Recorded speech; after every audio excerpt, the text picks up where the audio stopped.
എല്ലാവർക്കും നമസ്കാരം. മറ്റൊരു പ്രധാനപ്പെട്ട ടോപ്പിക്കാണ് നമ്മൾ ഇന്ന് ചർച്ച ചെയ്യുന്നത്. ഇന്ത്യൻ സമ്പദ് വ്യവസ്ഥയുടെ ഒരു നേർക്കാഴ്ചയാണ് ഇപ്പോൾ നമ്മൾ ഈ റിപ്പോർട്ടിന്റെ അടിസ്ഥാനത്തിൽ നമുക്കിവിടെ മനസ്സിലാക്കാൻ കഴിയുന്നത്. അതായത് ഇന്ത്യയിലെ അതിസമ്പന്നരുടെ വളർച്ച, അതിസമ്പന്നര് ഈ 1%, അത് ഇന്ത്യയിൽ മാത്രമല്ല ലോകത്തുള്ള എല്ലാ രാജ്യത്തും അതിസമ്പന്നരുടെ ഒരു ശതമാനം വിഭാഗത്തിൽ മാത്രമേ കാണത്തുള്ളൂ. 1% ഉണ്ടോ എന്ന് സംശയമാണ്. 1% എന്നൊക്കെ പറയുന്നത് ഇപ്പോൾ ഇന്ത്യയിലെ 140 കോടി ജനങ്ങൾ അല്ലെങ്കിൽ 140 ചില്ലാനും കോടി ജനങ്ങളുടെ 1% എന്നൊക്കെ പറഞ്ഞാൽ ഒത്തിരിയുണ്ട്. അത്രയും അതിസമ്പന്നരൊന്നും ഇന്ത്യയിലില്ല. 1%-ന് താഴെ എന്തെങ്കിലും തീർച്ചയായും കാണത്തുള്ളൂ. ഓക്കെ.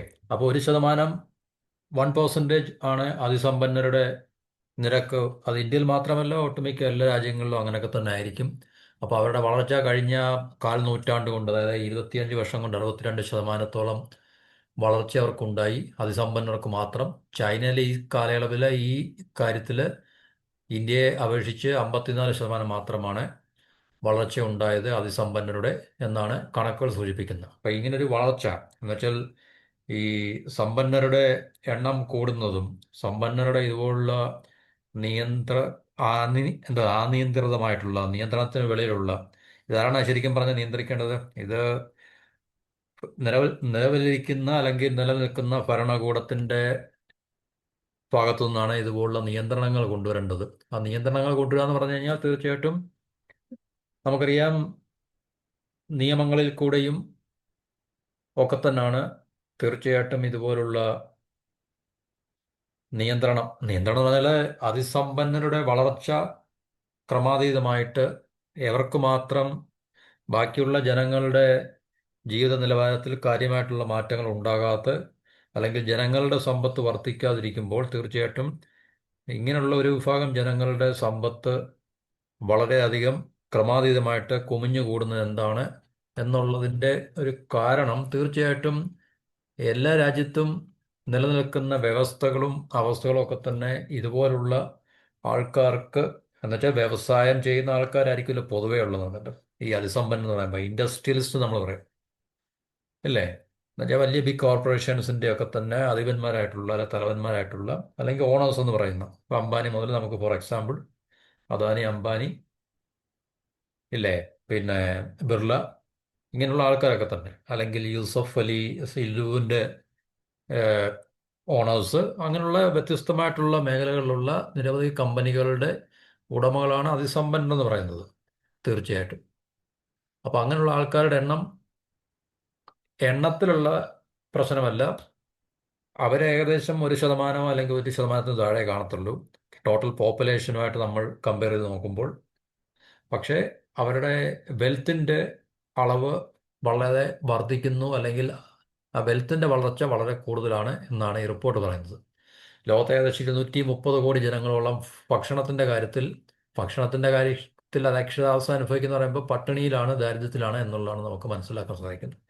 ഭക്ഷണത്തിൻ്റെ കാര്യത്തിൽ അരക്ഷിതാവസ്ഥ നേരിടുന്ന ജനങ്ങൾക്ക് മറ്റുള്ള കാര്യങ്ങളിലും തീർച്ചയായിട്ടും അരക്ഷിതാവസ്ഥ ഉണ്ടാവില്ല. പാർപ്പിടം, വസ്ത്രം, ഇല്ലേ, മറ്റുള്ള സുരക്ഷകളൊക്കെ തന്നെ തീർച്ചയായിട്ടും അത്ര സുരക്ഷിതമായിട്ടുള്ള അവസ്ഥയായിരിക്കത്തില്ല എന്നുള്ള കാര്യം നമ്മൾ മനസ്സിലാക്കണം. അപ്പോൾ ഇന്ത്യയിലെ ജനസംഖ്യയിലെ 1%-ത്തിൽ താഴെ മാത്രമേ ഏറ്റവും അതിസമ്പന്നരായിട്ടുള്ള ആൾക്കാരുള്ളൂ. അവരുടെ സ്വത്ത് 2000-നും 2023-നും ഇടയല്ല. ഈ ഒരു കാലഘട്ടത്തിൽ ഇന്ത്യൻ സമ്പദ് വ്യവസ്ഥയുടെ വളർച്ച വളരെ അത്ഭുതാവഹമായിരുന്നു, അല്ലെങ്കിൽ അത്ഭുതപൂർവ്വം എന്ന് പറയാം, വളരെ ഇൻക്രെഡിബിൾ ആയിട്ടുള്ള വളർച്ചയാണ് ഇന്ത്യൻ സമ്പദ് വ്യവസ്ഥയിൽ ഉണ്ടായിട്ടുള്ളത്.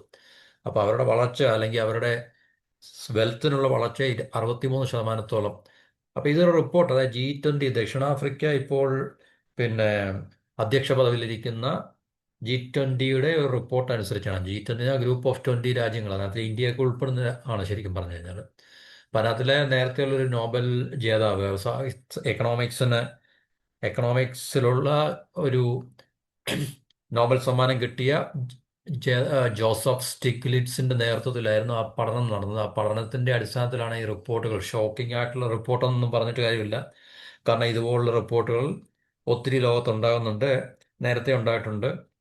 ഇതൊക്കെ തന്നെ എല്ലാവർക്കും അറിയാവുന്ന വളരെ കൃത്യമായി അറിയാവുന്നൊരു വസ്തുതയാണ് ഈ പറഞ്ഞൊരു കാര്യം എന്ന് പറഞ്ഞു കഴിഞ്ഞാൽ. പക്ഷേ ഇതൊക്കെ കാര്യമായി പരിഗണിക്കേണ്ടത് അതാത് രാജ്യത്തെ ഗവൺമെൻറ് ആണ്. അല്ലെങ്കിൽ സർക്കാരുകളാണ്. പക്ഷേ അവർ തീർച്ചയായിട്ടും നമുക്കറിയാം സമ്പന്നരുടെ കൂടെ നിന്ന് പിന്നെ കച്ചവടം ഭരണം എന്ന രീതിയിലുള്ള കച്ചവടം നടത്തുന്നതുകൊണ്ട് തീർച്ചയായിട്ടും ഈ അവസ്ഥയ്ക്കും വ്യവസ്ഥയ്ക്കും ഒന്നും മാറ്റം പ്രത്യേകിച്ച് ഉണ്ടാകത്തില്ല, ഉണ്ടായിട്ടില്ല, ഉണ്ടാകാനുള്ള സാധ്യതയില്ല എന്ന് നമുക്ക് മനസ്സിലാക്കാം. അപ്പോൾ സമ്പന്നരും ദരിദ്രരുമായിട്ടുള്ള gap, rich and poor divide അല്ലെങ്കിൽ ഗ്യാപ്പ് വളരെ അധികം വർദ്ധിച്ച തോതിൽ ആണ്. അപ്പോൾ അത് അടിയന്തരമായി പരിഗണിക്കേണ്ട ഒരു വിഷയമായിട്ട് മാറിയിട്ടുണ്ടെന്നാണ് റിപ്പോർട്ടിൽ പറയുന്നത്. അത് ഇന്ത്യയിലൊക്കെ അതിനെക്കുറിച്ചുള്ള പല രീതിയിലുള്ള റിപ്പോർട്ടുകളും പഠനങ്ങളും ഒക്കെ വർഷങ്ങളായിട്ട് ഇവിടെ നടക്കുന്നുണ്ട്. കാരണം ഇന്ത്യയിൽ ഈ റിച്ച് ആൻഡ് പുവർ ഡിവൈഡ് ഭയങ്കരമായിട്ട് വർദ്ധിച്ചു വരുന്നൊരു കാഴ്ച നമുക്ക് നേരത്തെയും കാണാമായിരുന്നു. പ്രത്യേകിച്ച് സമ്പദ് വ്യവസ്ഥയുടെ ലിബറലൈസേഷന് ശേഷം, നമ്മുടെ സാമ്പത്തിക പരിഷ്കാരങ്ങളൊക്കെ ആരംഭിച്ചതിന് ശേഷം ഇന്ത്യയിൽ സമ്പദ് വ്യവസ്ഥയിലെ അത്ഭുതകരമായിട്ടുള്ള വളർച്ച ഇന്ത്യ നേടിക്കൊണ്ടിരിക്കുന്ന കാലഘട്ടത്തിലൊക്കെ തന്നെയാണ് ഇതുപോലുള്ള പ്രതിഭാസങ്ങൾ ഉണ്ടായിക്കൊണ്ടിരിക്കുന്നത്. Rich and poor divide, rich and poor divide സമ്പന്നരും ദരിദ്രരുമായിട്ടുള്ള, സമ്പന്നരല്ലാത്ത നമ്മളെപ്പോലുള്ള സാധാരണക്കാരുമായിട്ടുള്ള ജനങ്ങളായിട്ടുള്ള നമ്മളുടെ സമ്പത്തും അവരുടെ സമ്പത്തും തമ്മിലുള്ള അന്തരം വളരെയധികം വർദ്ധിച്ചു വരുന്നത് വളരെ ആശങ്കാവഹമാണ്. അല്ലെങ്കിൽ അതിനെ വളരെ ഒരു എമർജൻസി, അടിയന്തരമായിട്ട് ഗവൺമെൻറ്, അതായത് രാജ്യങ്ങളിലെ ഗവൺമെൻറ്റുകൾ പരിഗണിക്കേണ്ട ഒരു വിഷയമായിട്ട് മാറിയിട്ടുണ്ട്. പക്ഷേ അതിനകത്തിലൊന്നും ഗവൺമെൻറ്റിന് വലിയ താല്പര്യമില്ല. ഗവൺമെൻറ്റിനകത്തിലൊന്നും അടിയന്തരമായിട്ടുള്ള യാതൊരു, എന്താണ് പറയുന്നത്, ഇടപെടലുകൾ നടത്തിയിട്ടില്ല, ഒരിടത്ത് സംഭവിക്കാനും പോകുന്നില്ല എന്നുള്ളത് നമുക്കറിയാം. അതിനാണ് നമ്മൾ ക്രോണി ക്യാപിറ്റലിസം, പങ്കാളിത്ത മുതലാളിത്തം എന്നൊക്കെ പറഞ്ഞ് വിശേഷിപ്പിക്കുന്നത്. എന്നുവെച്ചാൽ ഭരണത്തിലിരിക്കുന്ന ആൾക്കാരും ഇതുപോലുള്ള സമ്പന്നരും തമ്മിലുള്ള കൂട്ടുകച്ചവടമാണ് ഏത് രാജ്യത്തും നമുക്ക് ഭരണം എന്ന് പറയുന്ന ആ ഒരു തലത്തിൽ കാണുവാൻ സാധിക്കുന്നത്. അപ്പം ഇത് ജനാധിപത്യത്തിനും സാമ്പത്തിക സുസ്ഥിരതയ്ക്കും ഒക്കെ തന്നെ, അല്ലെങ്കിൽ മറ്റ് ജനങ്ങളുടെ സാമ്പത്തിക സുരക്ഷയ്ക്കും ഒക്കെ തന്നെ വലിയ ഭീഷണിയായി മാറുന്ന ഒരവസ്ഥയാണ്. ലോകമൊട്ടാകെ ഇങ്ങനെ തന്നെയാണ്. അതിനെ പ്ലൂട്ടോക്രസി എന്നൊക്കെ വേണമെങ്കിൽ നമുക്ക് പറയാം. എന്നുവെച്ചാൽ സമ്പന്നരുടെ ഭരണം ആണ് പ്ലൂട്ടോക്രസി, പ്ലൂട്ടോക്രാറ്റ് എന്നൊക്കെ പറയുന്നത്. റൂൾ ബൈ ദ റിച്ച് എന്നൊക്കെയാണ് അതിനെ ശരിക്കും പറഞ്ഞു കഴിഞ്ഞാൽ. അപ്പോൾ അത് ലോകത്തെല്ലാം അങ്ങനെ തന്നെയാണ്. കാരണം നമുക്കറിയാം അതാത് രാജ്യങ്ങളിലെ ഏത് രാജ്യത്തെയും ഭരണ വ്യവസ്ഥയിൽ ഇടപെടാൻ കഴിയുന്നവരാണ് ആ രാജ്യത്തുള്ള സമ്പന്നരും, അല്ലെങ്കിൽ ലോകത്തുള്ള സമ്പന്നർക്കും ഒക്കെ തന്നെയാണ്. അതിസമ്പന്നർക്കുമാണ് ഗവൺമെൻറ്റിൻ്റെ കാര്യങ്ങളിൽ ഇടപെടാനും ഗവൺമെൻറ്റിനെ മാറ്റാൻ തന്നെ ഈ പറഞ്ഞ ബിഗ് കോർപ്പറേഷൻസിന് അല്ലെങ്കിൽ സമ്പന്ന വർഗത്തിന് കഴിയുന്നുണ്ട്. ഇല്ല, ഏത് രാജ്യത്തും എവിടെയും. അപ്പോൾ പിന്നെ തീർച്ചയായിട്ടും ഗവൺമെൻറ്റിൻ്റെ പോളിസി എന്താണെന്ന് നിശ്ചയിക്കുന്നതും അല്ലെങ്കിൽ തീരുമാനിക്കുന്നതും ഒക്കെ തന്നെ ഇതുപോലുള്ള ഈ ഇൻഡസ്ട്രിയൽ, ഈ ഇക്കണോമിക്കലി വെൽത്തി ആയിട്ടുള്ള ആൾക്കാർക്ക് വേണ്ടിയാണ്. അല്ലെങ്കിൽ അങ്ങനെ തന്നെയാണ് എല്ലാ രാജ്യത്തും ടാക്സേഷൻ ലോസും അല്ലെങ്കിൽ മറ്റ് നിയമങ്ങളെല്ലാം തന്നെ തീർച്ചയായിട്ടും അവരുടെ സമ്പത്തിനെ കൂടുതൽ വർദ്ധിപ്പിക്കുന്ന തരത്തിലേക്ക്, അല്ലെങ്കിൽ സമ്പത്ത് വർദ്ധിപ്പിക്കുന്നതിന് അനുകൂലമായിട്ടുള്ള സാഹചര്യങ്ങളാണ് എല്ലാ രാജ്യത്തും നിലനിൽക്കുന്നത്. അതുകൊണ്ട് ഒരു പ്രോട്ടോക്രാറ്റിക് ആയിട്ടുള്ള റൂളാണ്. ഡെമോക്രാസി എന്ന പേരിന് മാത്രമേ ഇന്ത്യ ഉൾപ്പെടെയുള്ള രാജ്യത്തുള്ളൂ എന്ന കാര്യം നമ്മൾ മനസ്സിലാക്കുക.